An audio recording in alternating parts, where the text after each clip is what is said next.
Learning I would have Commons. worn I would have worn a tie, Katie, had I known that.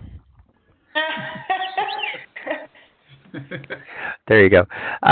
Sending it back to Jeff Plowman to do introductions of our panel today, and hopefully get a lot of discussion from other members of the community. Jeff. Well, thanks very much, Bob, for that introduction. And panelists, thank you for joining us here for this discussion. So what we've been trying to do in the Minnesota Learning Commons is, in addition to our monthly business meetings, we've been trying to host some professional development activities for us as leaders in the online and digital learning space. We spent quite a bit of time focusing on the UPCEA hallmarks um, for for education leaders leading quality programs. And now we've kind of transitioned within the last couple months into this question of thinking about transition. So this is our second meeting on transition, and this meeting really comes after a survey of participants in the Minnesota Learning Commons to really figure out what are the hot button issues that we might want to think about our own development and our own impact on. Just as a overview for the Minnesota Learning Commons, Bob does this usually much better than I do, but I'll give a shot. The Minnesota Learning Commons is a joint powers agreement between K-12 and MDE, kind of is the keeper of the flame for that, Minnesota State System, and the University of Minnesota. And what we try to do is to support educators, leaders, and other professionals working in the online and digital learning space to really promote high quality online and digital learning experiences for students in those systems.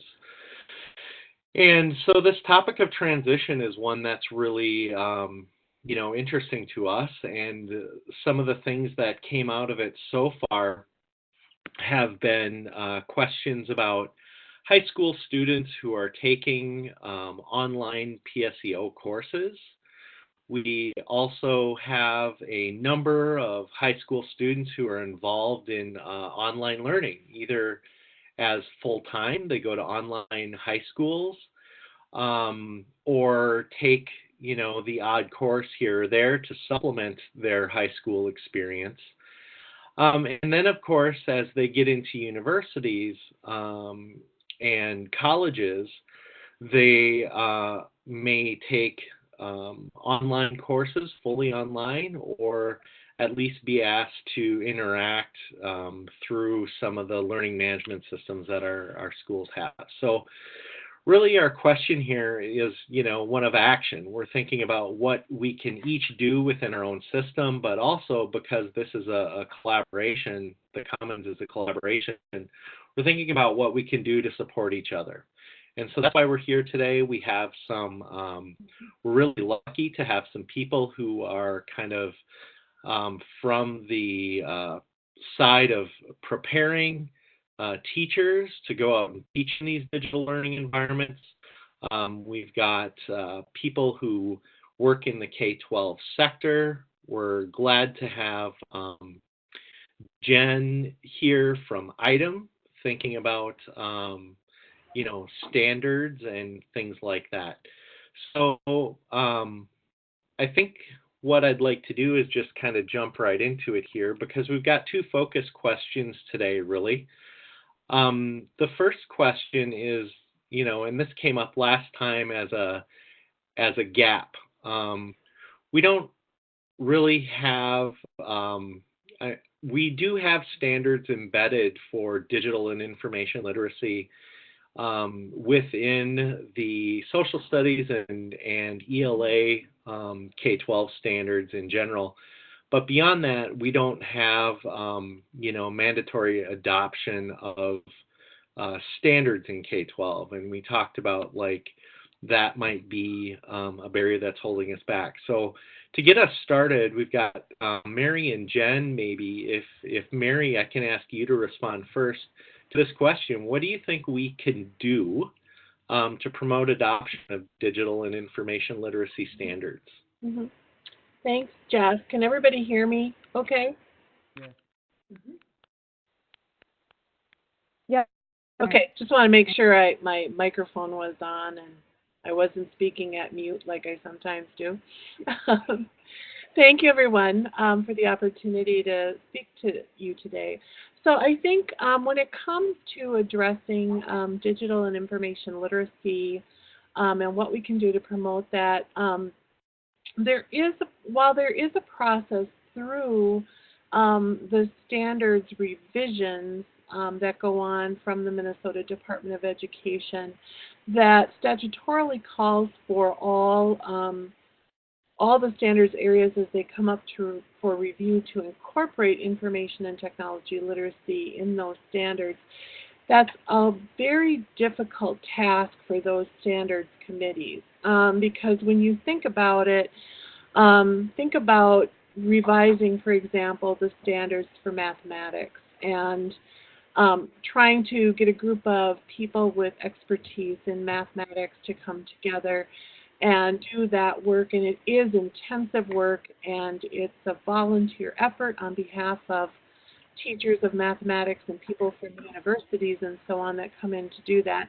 And it's difficult enough sometimes just to get a handle on what the standard content should be, much less then you start to look at some of the other things that are required in the law to be included, including the information and technology literacy standards. So I know that the standards committees work real hard to try to do that, but sometimes it is in certain content areas, it's just a little bit difficult to either find the right hooks for that or to be able to find the best areas to do that. And then combined with that, you'll get feedback from teachers in certain content areas that will say, well, that's not my area of expertise, and I teach, for example, math, or I teach science, and worrying about whether my kids know how to get on and use the internet safely is not necessarily my charge. So I think one thing we could do is come up with a better way to help advise those standards committees when they come up for review, when those academic standards come up for review. And one of the things the statute calls for is the advice of school library media specialists. But this in itself does create a problem because these folks are working in schools and need to get a substitute if they're going to be out of the classroom. And so oftentimes they're very limited in how much they can participate. So I think looking at the whole how of how we're doing this in terms of a statewide direction and maybe finding some better ways to incorporate some of that expertise for those content standards groups would be one aspect in which we could get a lot further with the standards efforts that we are charged to do.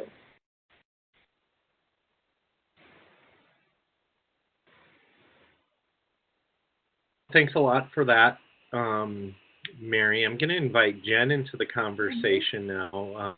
Jen is here representing IDEM, and I know that IDEM has standards that have been put forward, and maybe you have, some things to add on to what Mary has said. Our current standards, if you go to the website, are from, I believe, 2008 or 2008. We were waiting on both ISTE and AESL to release their new standards, which came out last year.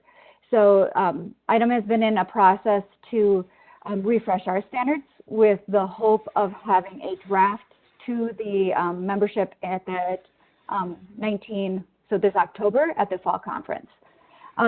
One of the struggles that we have is that we are all, again, practicing librarians and media specialists and tech integrationists, so getting the time to work through those standards and build them is hard to manage, both doing our jobs and volunteering to do that.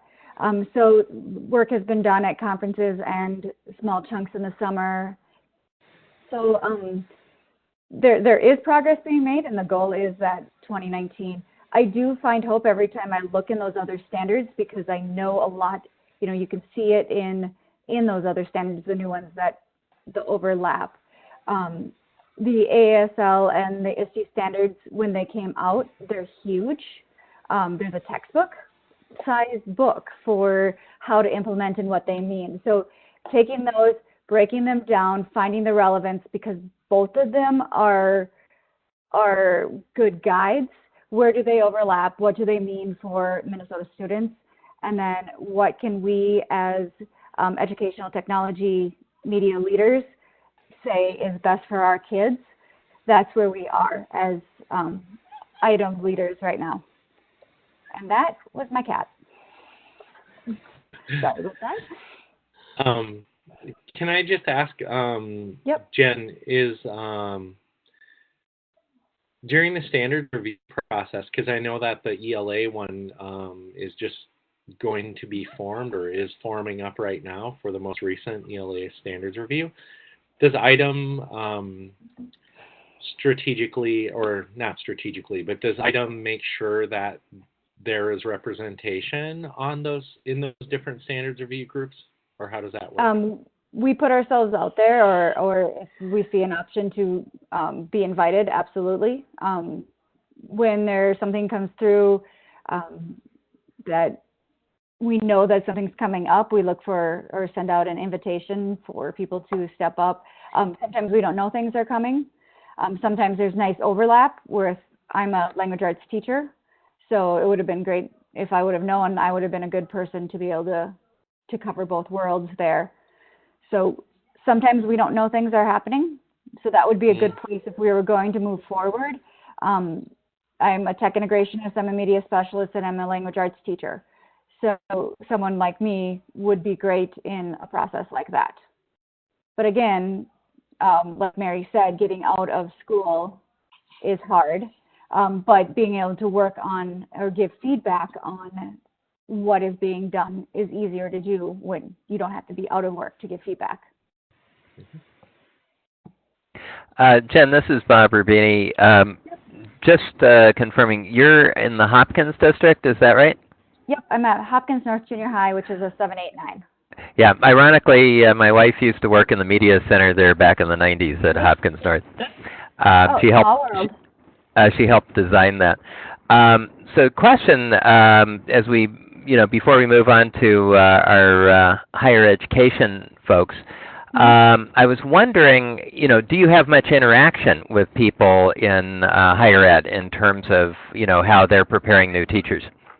I have been working a little bit through our ITEM is going through a strategic planning process, working with the media specialist training people, but otherwise our connection with secondary ed and ITEM is limited to that. Though when people do talk to college professors, they talk about the skill gap that kids are coming in with.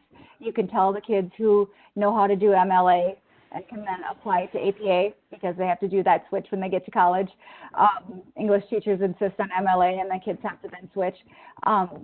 They talk about a gap between the kids who have those skills and who don't, and we would love to help, because we're the experts in that, help bridge that gap. But then there's also a lot of schools without media specialists too. So if we could get something written where that is an expectation that all kids have those skills when they leave school, how can we help put down what scaffolding needs to happen so that kids like my children who go to a school district that has no media specialist, that I know they're also getting those skills. Thanks a lot, Jen. No problem. If it would be okay for me to just weigh in quickly with one other point, this is Mary. In addition Absolutely, to that, Mary. Thank you. She's also an ITEM past president, by the way. Yeah, I am also an ITEM past president, and I play one on TV. Anyway, one of the other things I think that I bump up against, because I do a lot of professional development with teachers, and I think even helping to orient other content area teachers to the facts about standards for information and technology literacy and digital citizenship and so forth is another area where it would be great if we could make some inroads there, because the reality is a lot of schools do not have someone awesome like Jen helping the students and doing that work with them, and so and it falls on the classroom teacher. So I would love to see some abilities to work more to get that literacy for teachers to share with kids as well as just for the students. Right on. I think at this point, I'm going to open it up if anybody has any questions or comments specifically about, what might be done to help promote the standards. I will open it up and give appropriate wait time. This is Jen again. One of my supervisors came up to me or emailed me recently with this beautiful set of standards from another state in technology standards, and it was laid out every grade level, all of the different pieces. It was a brilliant document. He said, "This is amazing." And I'm like, "Yes, that was sponsored by their state department or their Department of Ed, and there's 25 names on the front of it that were written. And ITEM is a volunteer organization, and there's 5 or 6 of us working on it." So we have to look at the difference between that. And that's one of the things with ITEM standards is the fact that we're teachers building it. But there are other states out there who have beautiful implementations, and the more we can get that into every single area, like Mary said, the more we can get our content area teachers where we have all those people, those man hours, those experts building the standards. Let's use that where we have it.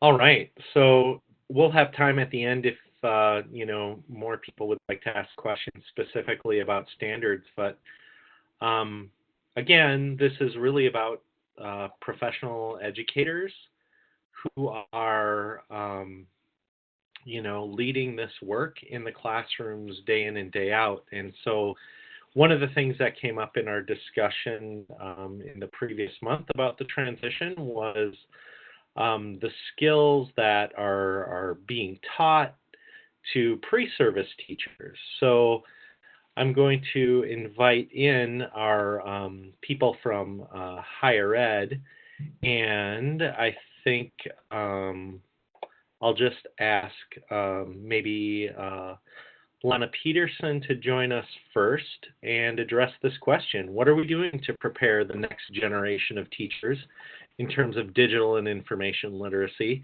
and the ability to teach in online and blended environments? Thanks, Jeff. I'm Lana. I am, one of my roles is to coordinate our pre-service teacher tech integration course, which all of our pre-service teachers take. So I'm just going to give you like an overview of what's happening at the University of Minnesota. I can't speak for the whole field, but I think that we're pretty representative. We graduate about 250 to 300 pre-service teachers every year in 20 licensure areas. And so they all take a Tech for Teaching and Learning class. It's a 1.5 credit class, so it's small and it's short, and there's a lot to fit in, I'll be really honest.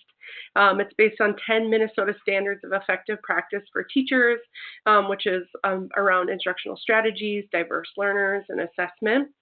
All the classes unpack the ISTE standards for students and for teachers, and dive into what it means to teach digital citizenship, which all have some underpinnings of digital literacy as well as information literacy.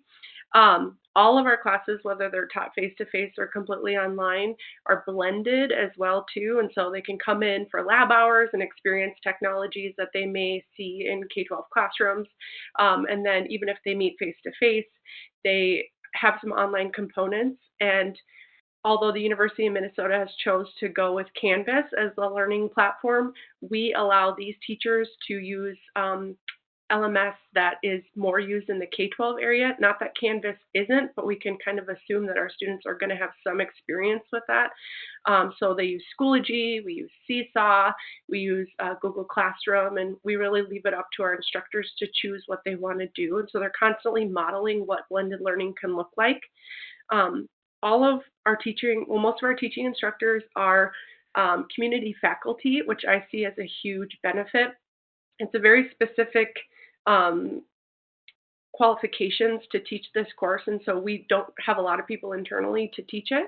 And so I think it's a huge benefit because we have actual teachers, technology integrationists, makerspace teachers from the K-12 arena bringing in, like they teach all day and then they come in and they bring in like actual anecdotes. This is what we did today.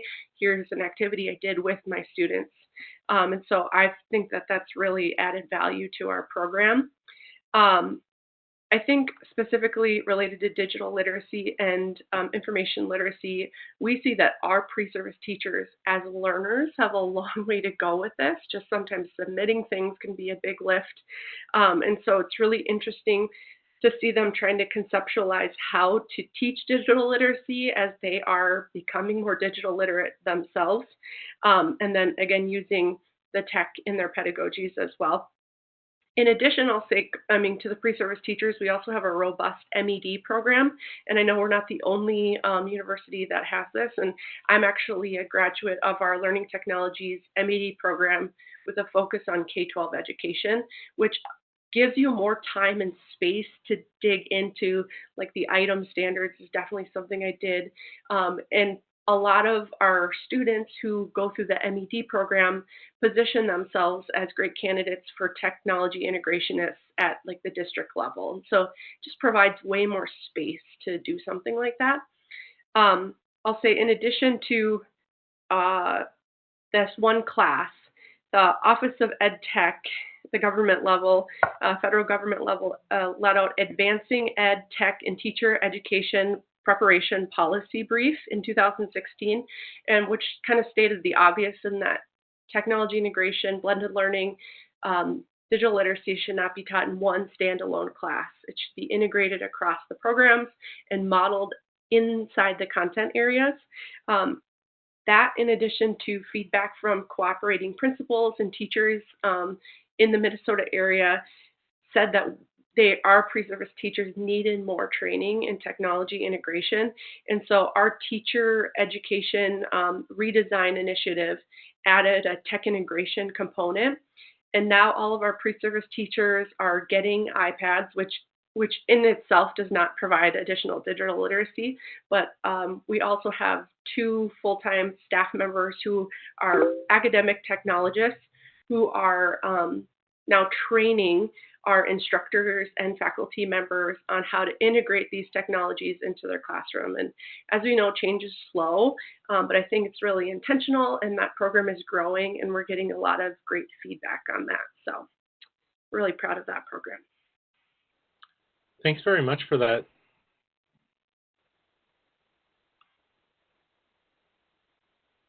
Well, it looks, I think we lost your audio. Oh, sorry. Thank you. Sorry, I think I muted myself. Okay. Hey, thanks very much for that introduction. I just have a really quick, back to the beginning of what you said. Each pre-service teacher at the University of Minnesota must take the class, and it's a semester, or how many credits? Half credit? It's 1.5 credits. Some of it's done in semester. Okay. Sometimes it's taken in the summer. Okay. And that's mandatory for every pre-service teacher, right?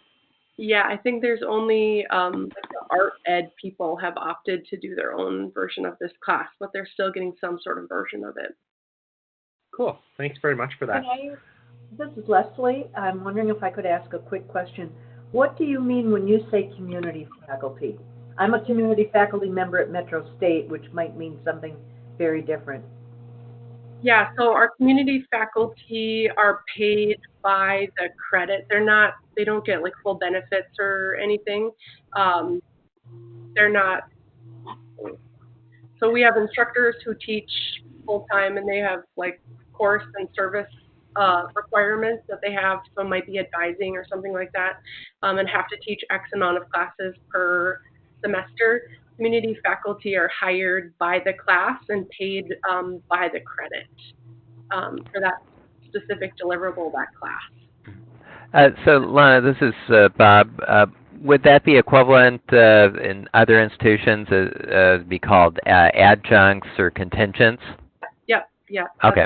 We just call it community faculty, yeah. Got it. Okay, thanks for the clarification. One other quick question. Is this happening out of the University of Minnesota Twin Cities Department of Curriculum and Instruction for the most part? Is that where all this is happening? It's more the College of Education and Human Development. Okay. Because we have, some of the programs are based out of Ed Psych and some of the programs are based out of Curriculum Instruction. We also have Agriculture Ed as well too. So okay. it's a big kind of conglomerate of different colleges working together, but the majority is happening on the College of Ed. Got it. Thank you. Fantastic. I want to invite Ellery Sills into the conversation. Ellery's a assistant professor in the English department from Minnesota State up in Moorhead, and I imagine it's a little bit windy up there in Moorhead today, Ellery. Is that correct? Yeah, it is. I just came out of the snowstorm myself just a half hour ago. So, everybody hear me okay? Well, thanks for being here. Thank you. Ellery, your level might be down a little bit. Jeff, are you getting sort of a quieter level from Ellery? I am. Okay. I don't know if you can adjust your mic at all or get it closer to you. How's that? Is that better? Yeah, I'll manage. I just turned my volume up. Okay. Sorry about that. Jeff, you mentioned earlier, really focusing on action. How can we put preparing next generation teachers into action? And I kind of wanted to talk about that a little bit, the gap between an awareness of a need and taking action. Just to kind of speak to my own experience as well. So this is my first year at MSUM, and I was hired in part to teach a new class that we've implemented, the new media in basically English education classroom. This is my first foray in English education for higher ed. I was an English high school teacher from way back when, and have my AMAT in language arts. So kind of coming at it from both sides. Historically, in their first year teaching evaluations, our newly graduated education majors in all areas have scored pretty low marks when it comes to implementation of technology in the classroom. So that's kind of the rationale for this class. You could definitely see what Lana was kind of speaking to a little bit, this kind of skills gap on the part of folks who are intending to be English teachers, coming in, asking them, okay, what words do you think of when you think of technology?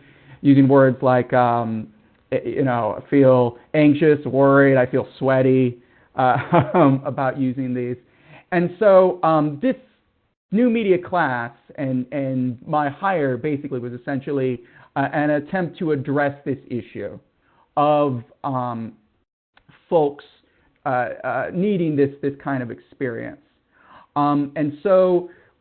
Generally, I introduced them to kind of low stakes introductions to various educational technologies they might be using, whether that's blogging, social media, creating podcasts, and kind of blended learning, things along those lines.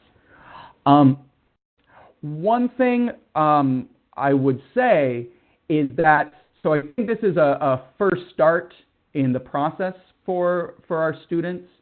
and that we can still do more. There's a 2016 policy brief from the U.S. Department of Education, Advancing Educational Technology in Teaching Preparation. And one of its key guiding principles is that pre-service teachers' experiences with technology should be program deep and program wide. So that, in other words, like one class focusing on technology is probably not going to be enough. So I would say that I see myself kind of at the start of the process. I see my experience as one that we can think about when it kind of going a little bit further, that I think to kind of transition into college, to prepare folks for teaching technology to their students. We want to make sure to try to integrate technology throughout an English education program. That my colleague and I are trying to do a little bit of that by asking in our kind of building remodel, we're suggesting that we implement a computer lab, laptop-ready classrooms, so that tracks across the department, including English education, can then kind of incorporate blended learning into their classroom. And I think in general, just making sure that we're consulting with teachers on the ground, seeing what kind of technologies do you use, what do you need from us in higher education, okay, and kind of creating that articulation. And then finally, just creating a culture of support so that there is kind of ongoing professional development, and those of us who are teaching these pre-service classes in new media are also kind of reaching out to other faculty, both in English Ed and across our universities, and making sure that we're kind of introducing that into their classrooms as well.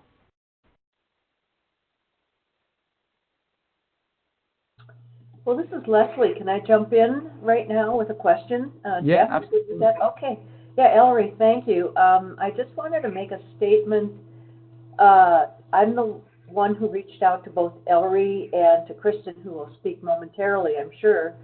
But, and this is not to make either of you feel bad, I had to put in about 10 email inquiries, different programs, to just even find the two of you.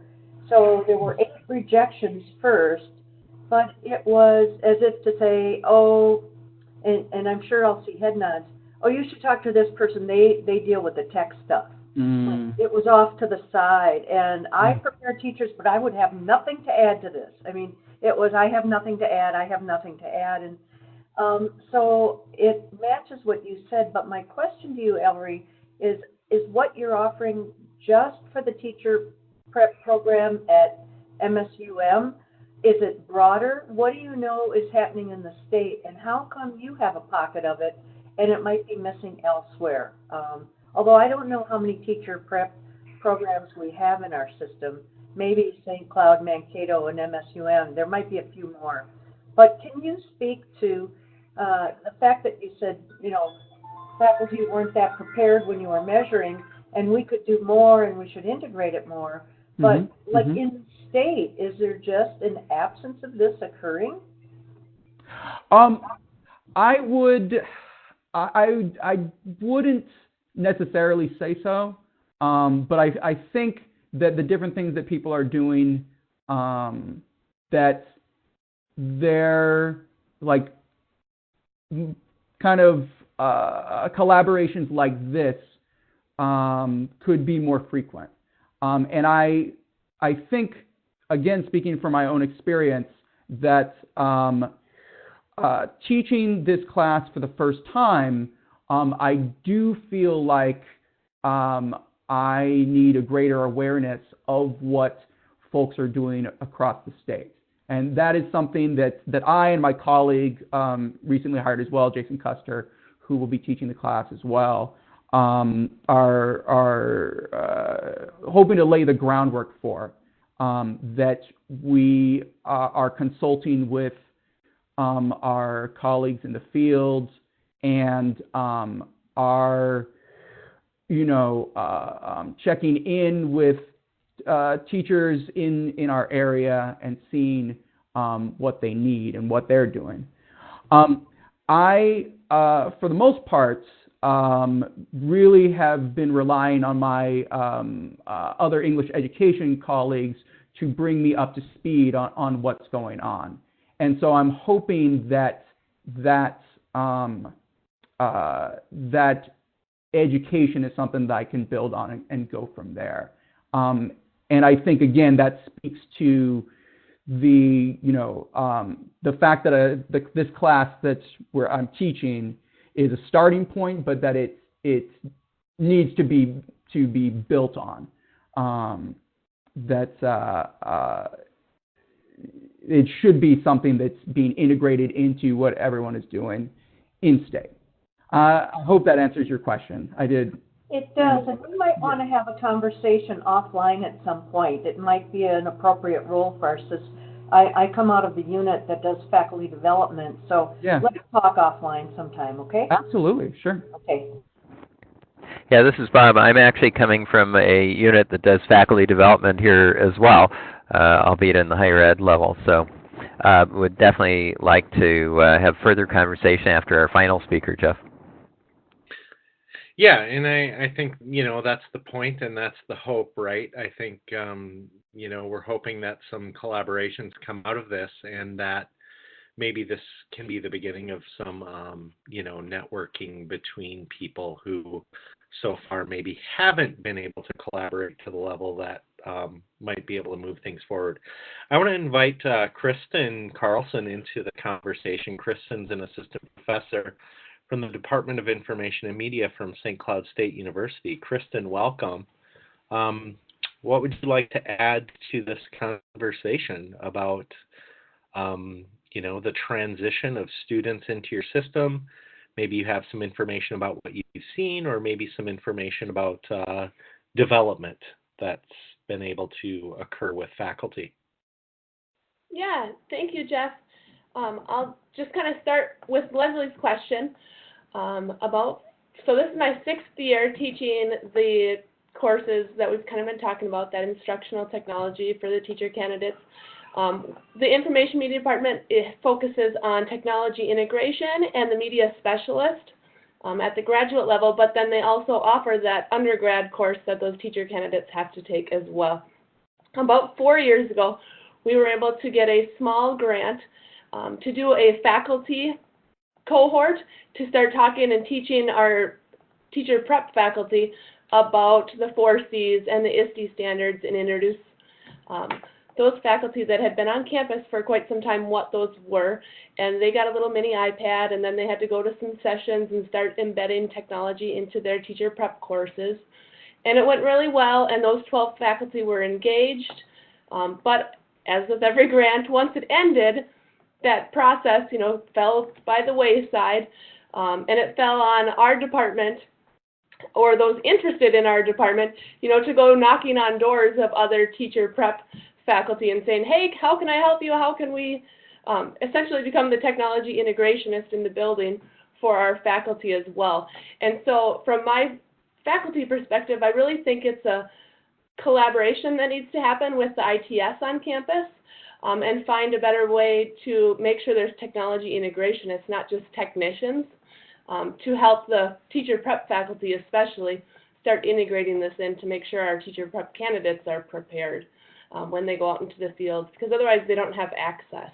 This stuff wasn't front and center when a lot of our faculty were teaching or have had their K-12 experience. And so really we need to start informing them on a regular basis as well. So I kind of see it 2 different roles, teaching our faculty through that faculty development, but then also making sure our students are aware of it. Similar to what Lana was saying, our undergraduate students, those initial teacher prep candidates, do have to go through a required course. So they either go through me or one of our adjuncts who are K-12 teachers. It's a 2-credit class, and we talk about instructional technology, information literacy, digital citizenship, developing that social presence as a teacher and what that means. And then they do write some lessons. And all of the lessons that they write in that 2-credit class do have to be tied to an ISTE standard as well as to a content standard. And so they get practice at whatever level they're going to be licensed for, the birth to grade 12, integrating the ISTE alongside content and really seeing how those work together. We've been upgrading classrooms within the School of Ed building so that the technologies in those classrooms match a little bit better with what we're finding out in the K-12 field. And we've been doing that by just going out and building connections and kind of inviting ourselves in for different site visits. And the technology integrationists and the media specialists that I've worked with have all been happy to kind of give us some feedback because they want to see students or teacher prep candidates coming out better prepared, because they have the same feedback that Lana was saying and that Ellery mentioned. Our students are a little bit shaky when it comes to using the technology in the pedagogical role. I found over the last 3 years, I don't do much button pushing training anymore. The students know how to use the technology. They're not afraid of the device itself per se, but now it's thinking about it from that teacher perspective. And so that's where we're really spending our time.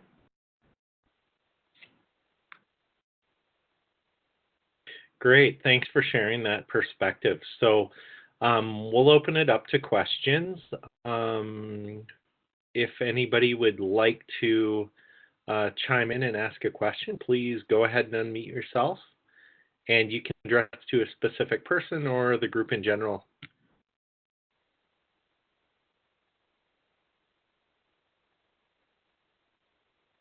This is Fritz. I'm going to chime in here. I'll go ahead, Fritz. Too. So it's more. I think I'm going to pick up where Kristen left off and say that what you said, Kristen, really exemplifies the challenge on the higher ed side. And I put this in a comment is that we're having trouble just creating the room and the capacity to foster these things amongst higher ed faculty. So to my comment, you all are really experimenting K-12 and K-12 teacher preparation, how to do this. And I'm getting lost. For example, I'm in the College of Liberal Arts, the biggest college at the Twin Cities campus. 60% of our course sections in any semester, thereabouts, more like 50%, don't use any LMS, Moodle or Canvas. Not that, and that's just a proxy for technology use. They may be doing other stuff that's just in class or assignments and some other tools. So there's probably some noise in there, but there's a lot of places where it's just not happening. Inappropriately so sometimes, but so I think we have to carry the ball forward that you all are in K-12 and K-12 teacher prep are setting the table for. This is Lana. If I could just respond to that. In addition to preparing pre-service teachers, my largest role is to work with Austin Public Schools as a professional development provider for tech integration. I've done that for the past 5 years. And I'll say that K-12 has a long way to go too, and there's lots of variation in what schools or even individual classrooms are offering related to tech integration and media literacy. And so I think everywhere there's pockets of really great work, but change takes a really long time, and tech integration is deeply tied, research shows, to teachers' pedagogical beliefs, and that shift is not an easy one to make. So. Yeah, this is Leslie. Actually, I was surprised to hear you said 60%, Fritz, were not using it. Did I hear that? An LMS? Or whoever said that? Yeah, that was me. So that's just in the College of Liberal Arts, but across the Twin Cities campus, about 40% of course sections used. Okay. Because within Minnesota State, and this is a figure from at least 5 years ago, we know that 80% of the faculty, 80% of courses are using an LMS. So now, to what degree are they using it? We don't know. Are they just putting their grades in there? We don't, But what I was going to say is that it's seems like we have the same split that we've had for 15 years, meaning since online learning became a thing, right, blended learning, which is those who, well, we had early adopters, but those who gravitated towards technology, and you're right, maybe based on pedagogy philosophy, are using it. And I think we have almost the same percentage who are heavily using it as we did 15 years ago. We have the sort of the same mirrored split in our faculty development efforts within Minnesota State, meaning those who are on our faculty development network primarily are purists, you know, when it comes to pedagogy, right? And the technology, you know, pieces, who's going to teach faculty how to, you know, use technology or how to teach online, that's a different unit. I mean, it's not fully integrated with faculty development. You know, we have separate arms kind of doing that. So that's what we're trying to do, I guess, as a statement. How do we better close the gap? One question I have before we would end today is if there's a strong interest for a collaboration. I don't know if we want to actually just frame up some one or two possible key outcomes of that. I don't want to get too detailed, but let's stay at that 10,000-foot level to say the value in the collaboration I would see is maybe being able to take what people are doing for teacher prep by way of courses or what competencies are you developing, and maybe turn that into something that can be shared more broadly. That's the end of my comment. Yeah. You know, in the world, how places are doing it at scale, because when the scale is small, I was at Macalester for 9 years. We had, you know, 85% plus Moodle use, and academic technology was woven right into the faculty development office, the group. So to what you were saying, Leslie, about how, you know, the integration is key. So, but yeah, to know how it's scaling up in K-12, where it's scaling up well to share those kinds of things.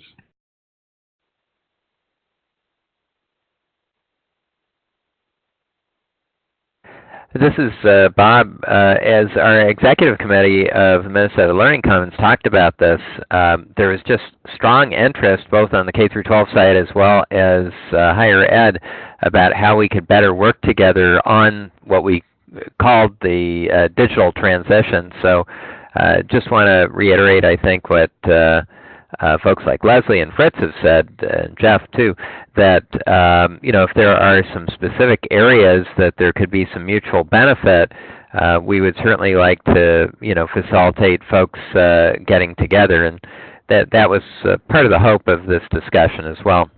So I'd be interested in additional thoughts from people who are working on this on the ground, especially some of the panelists.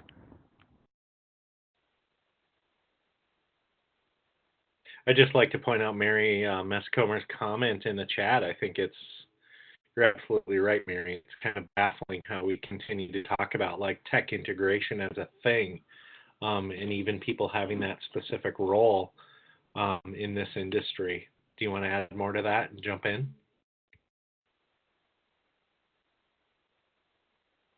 Hi, thanks, Jeff.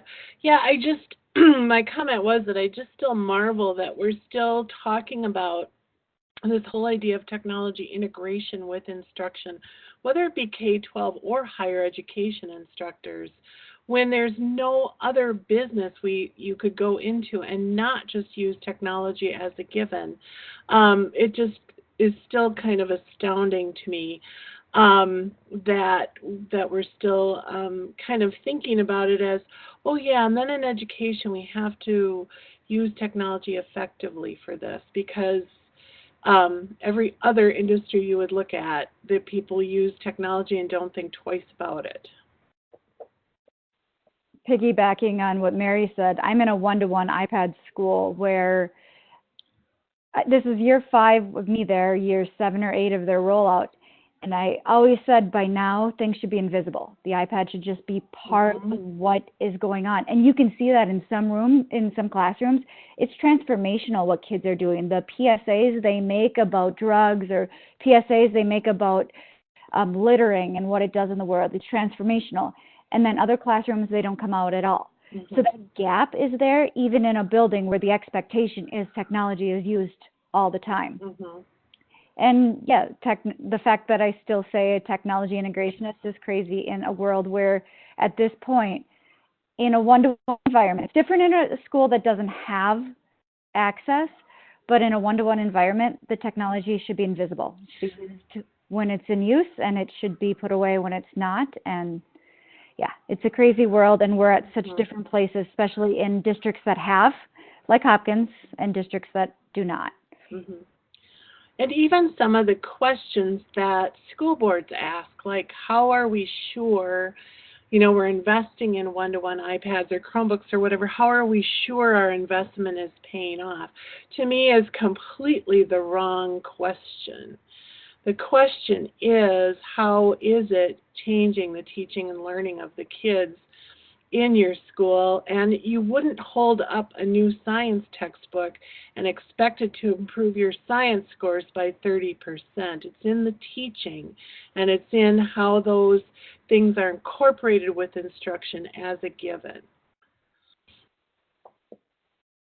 Yeah, this is Bob. I know certainly in higher ed, I've seen a lot of technology and equipment, coming in through grants or purchases, but not necessarily the accompanying instructor or faculty development to make sure it's used effectively for teaching and learning.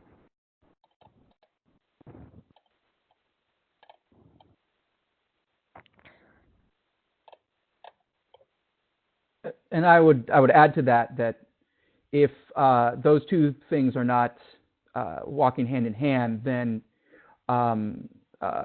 faculty are going to be hesitant to implement these technologies and are going to have difficulty seeing the use of them. And so I always think that emphasizing that, how does this serve the pedagogical purposes in your classrooms is very important. This is Jen again. I think secondary educators need to go visit elementary, and educators in the college need to go to K-12 schools, and all of us need to visit businesses. I think this is a much broader conversation. Actually, I'm part of a workshop in the summer every year where teachers who have been in school for 25 years or 35 years go out to a business and experience something they've never seen. Like, there's a cafeteria and they deliver groceries to the car, and there's daycare in and all of those experiences, and they see the technology in use and the cell phone at the meeting. And like, I think we're caught in our bubble, and K-12 is one bubble, and actually secondary is a silo and elementary is another silo, and we just need to visit and see each other's worlds to start making these connections. I'm game for a field trip. Let's wait till the snow's gone, though. Come on over. Yeah, when the snow's gone, come to Hopkins. And I'm in St. Louis Park right now. I'm next door. I'm actually a little further than I'm in Champlin. We don't drive that far. When they say you're preaching to the choir, we're the choir, so I'm not sure we're the ones who need the field trip. But, and sadly, we were having these conversations 10, 15 years ago. I mean, and that is why we have our summit in the summer. It's why we do all of our conferences and on teaching and learning with technology. I mean, those of us who work in this field are passionate about it. I mean, the good news is there are plenty of faculty who use it and integrate it, but there are plenty who don't as well. So I know we're almost at the end of the hour, Jeff, but I'm wondering, in terms of next steps, is there any interest in this group, especially panelists and others involved in higher ed and K through 12, somehow continuing the discussion, or anything that might be added value for working on some common issues? Obviously nothing too ambitious given everyone's work schedules, but this is the first time in a long time we've been able to get this type of group together. So it'd be nice to see what might be able to follow up from this. And I'd just like to add on to that I think we've decided to extend this transition discussion for one more month.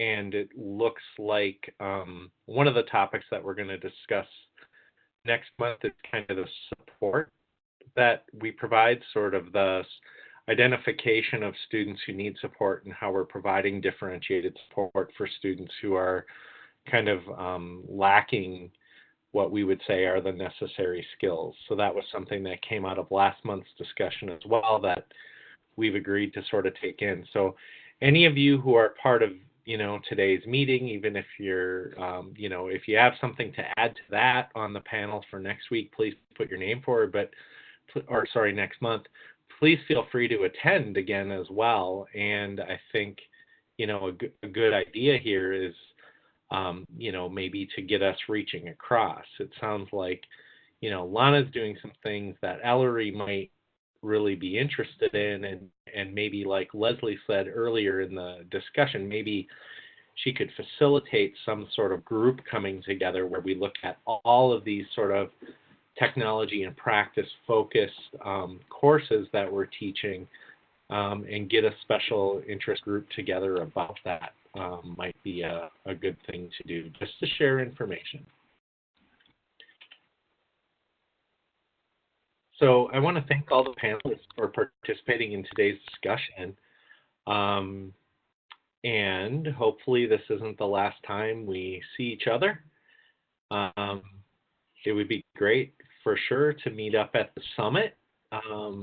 Keep an eye, on your inbox about that, because I think that, we could have a lot of carry forward with these conversations there.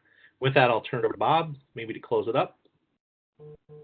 Yeah, I want to express my appreciation as well for all the folks who came here. And as indicated, we will send out some information to the participants on the panel about the meeting that we're having in May. For those of you who have your calendars in front of you, I have Thursday, May 2nd. And business meeting, information meeting at 2:30, beginning at 3 o'clock as we did today. We will probably have another final discussion in this area, as Jeff indicates. So you can mark your calendar. We'll do our best to remind you of that. And the summit, for those of you who are interested, which brings higher ed and K-12 people together, that's July 31st and August 1st on the St. Paul campus at the University of Minnesota. And from our colleagues over at Continuing Professional Ed who help with these meetings, anything Katie or your group wants to add before we close? Nothing to add. Thanks, Bob. Okay. Thank you all, and hopefully warmer days are ahead. So enjoy, and we'll talk to everybody very soon. Bye-bye.